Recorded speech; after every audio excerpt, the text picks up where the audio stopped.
আয় শৈলেন, আয়। অনেক দেরি করে ফেললি।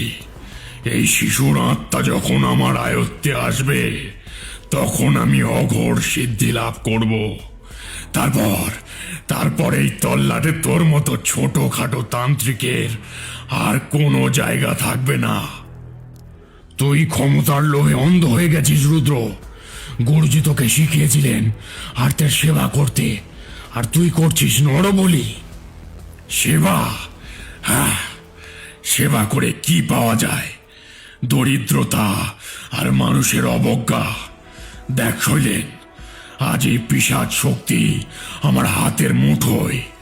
তুইও যোগ দে আমার সাথে, দুজনে মিলে রাজত্ব করব। তোর ওই নরকের রাজত্বে আমি থুতু ফেলি। আগে এই বাচ্চাটাকে ছাড়। এতই যখন মায়া, তবে নে, প্রথমে আমার এই পোষ্যদের সাথে লড়।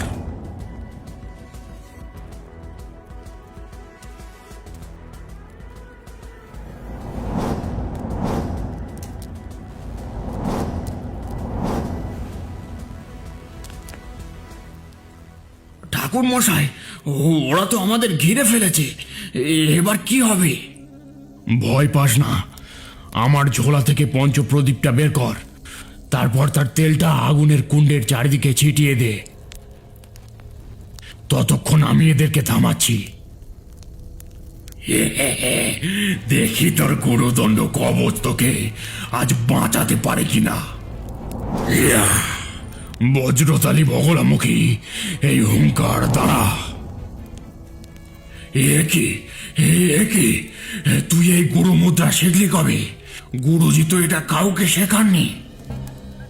গুরুজি তাকেই শেখান যার অন্তরে লোভ নেই।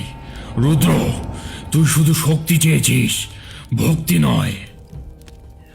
ঠাকুর মশাই, তেল ছিটানো হয়ে গেছে, কিন্তু ওরা যে আমাদের ঘিরে ফেলেছে। এখনই মন্ত্রটা বল অবিনাশ। অপসর্পন্ততে ভূতা। অপসর্পন্ততে ভূতা।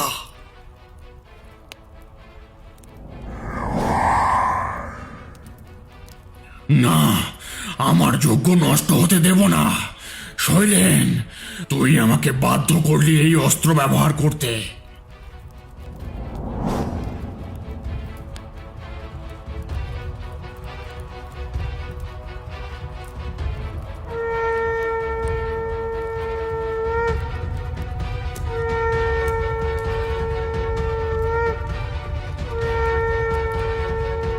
অবিনাশ, ওর শঙ্খটা থামাতেই হবে।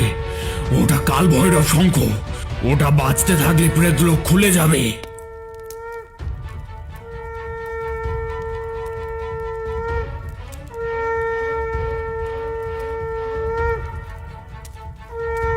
অবিনাশ, তোর টর্চের আলোটা সরাসরি ওর হাতের শঙ্খটার ওপর ফেলতো। লক্ষ্য স্থির রাখবি।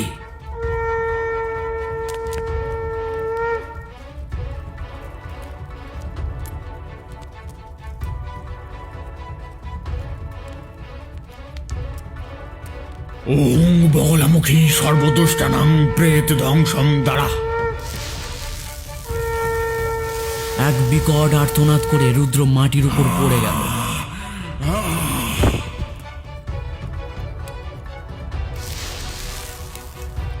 এবং কুণ্ডের আগুন নিভে গিয়ে একরাশ কুচকুচে কালো ধোঁয়া ঘরটাকে ভরিয়ে দিল। ঠাকুর মশাই, কিছু দেখতে পাচ্ছি না। আমার ছেলে কোথায়? চুপচাপ দাঁড়িয়ে থাক অবিনাশ, এক চুলো নড়বি না। শৈলেনতান্ত্রিক তার হাতের লাঠিটা সজোরে মাটিতে ঠুকলেন। সেই শব্দের সঙ্গে সঙ্গে এক তীব্র কম্পন সৃষ্টি হলো এবং ধোঁয়াগুলো মিলিয়ে গেল। ধোঁয়া মিলিয়ে যেতেই দেখা গেল রুদ্র ভৈরব নেই। মেঝেতে শুধু রক্ত পড়ে আছে, আর পাথরের বেদিতে অবিনাশের ছেলে একইভাবে শুয়ে আছে। অবিনাশ গিয়ে নিজের ছেলেকে কোলে তুলে নেয়। রুদ্র পালিয়ে গেছে। ওর শঙ্খের ভেতরে ওর সমস্ত শক্তি ছিল, ওটা নষ্ট হয়েছে। এখন আর কোনো ভয় নেই। হঠাৎ সেই নিভে যাওয়া কুণ্ডের ভেতর থেকে একজোড়া প্রকাণ্ড হাত বেরিয়ে এলো। হাত দুটো মানুষের নয়, পাথরের মতো শক্ত আর কালো। ওটা কি বেরোচ্ছে? রুদ্র কি আবার ফিরে এলো? না, ওটা ধর্মরাজের বিচার। রুদ্র অসম্পূর্ণ যজ্ঞ ছেড়ে পালিয়েছে। এখন ওই যজ্ঞের দেবতা নিজেই ওর পেছনে ধাওয়া করবে। ওকে আর আমাদের খুঁজতে হবে না।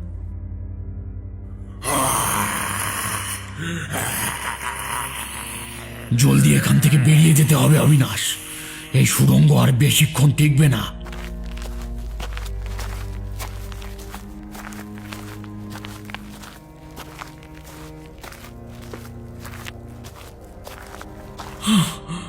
আমরা আমরা বেঁচে গেছি ঠাকুর মশাই।